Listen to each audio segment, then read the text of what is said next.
Islamic stories, ঐতিহাসিক ঘটনাগুচ্ছ। উহুদ যুদ্ধ ছিল ইসলামের ইতিহাসের একটি অত্যন্ত গুরুত্বপূর্ণ এবং শিক্ষণীয় ঘটনা।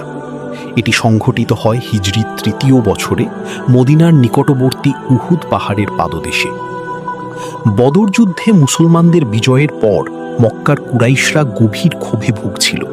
তারা সেই পরাজয়ের প্রতিশোধ নেওয়ার জন্য প্রায় ৩,০০০ সৈন্যের একটি বিশাল বাহিনী প্রস্তুত করে মদিনার দিকে অগ্রসর হয়।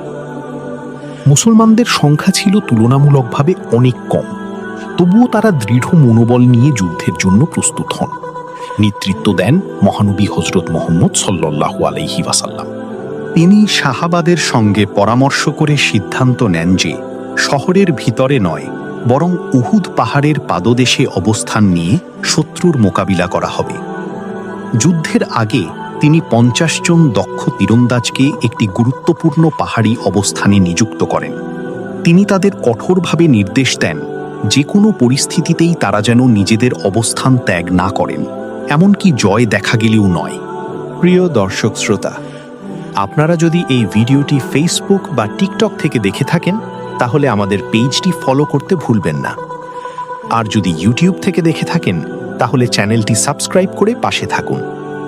আপনাদের ছোট্ট একটি সাপোর্টই আমাদের বড় অনুপ্রেরণা হয়ে নতুন ভিডিও বানাতে সাহায্য করে। যুদ্ধ শুরু হলে মুসলমানরা অত্যন্ত সাহসিকতার সঙ্গে লড়াই করেন। প্রথম দিকে মুসলমানদের অগ্রগতি ছিল চোখে পড়ার মতো। কুরাইশ বাহিনী ধীরে ধীরে পিছু হটতে শুরু করে। এই দৃশ্য দেখে তীরন্দাজদের একটি অংশ মনে করেন যে যুদ্ধ শেষ হয়ে গেছে।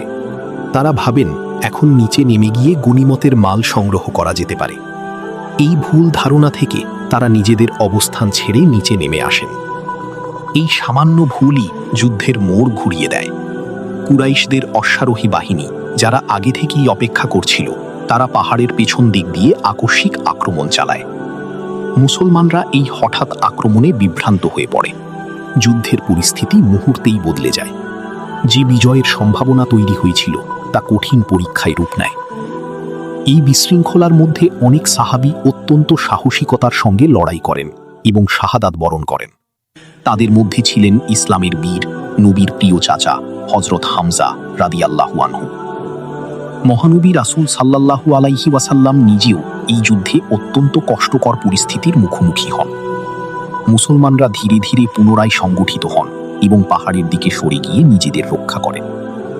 উহুদ যুদ্ধ শেষে মুসলমানরা বড় ধরনের শারীরিক ক্ষতির সম্মুখীন হলেও এটি তাদের জন্য একটি গভীর শিক্ষার ঘটনা হয়ে দাঁড়ায়। এই যুদ্ধ থেকে সবচেয়ে বড় শিক্ষা হল নেতৃত্বের নির্দেশ কঠোরভাবে মেনে চলা, শৃঙ্খলা বজায় রাখা এবং কোনো অবস্থাতেই দায়িত্ব থেকে বিচ্যুত না হওয়া।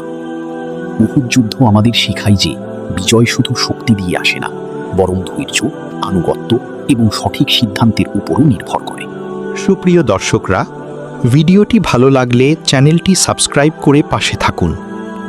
আপনাদের একটি সাবস্ক্রাইব আমাদের আরও এমন সত্য ঘটনা ও উপকারী ইসলামিক কন্টেন্ট তৈরি করতে অনুপ্রেরণা দেয়। লাইক, কমেন্ট ও শেয়ার করে দাওয়াতের এই কাজ ছড়িয়ে দিন। আল্লাহ আপনাদের উত্তম প্রতিদান দান করুন। শুভেচ্ছা।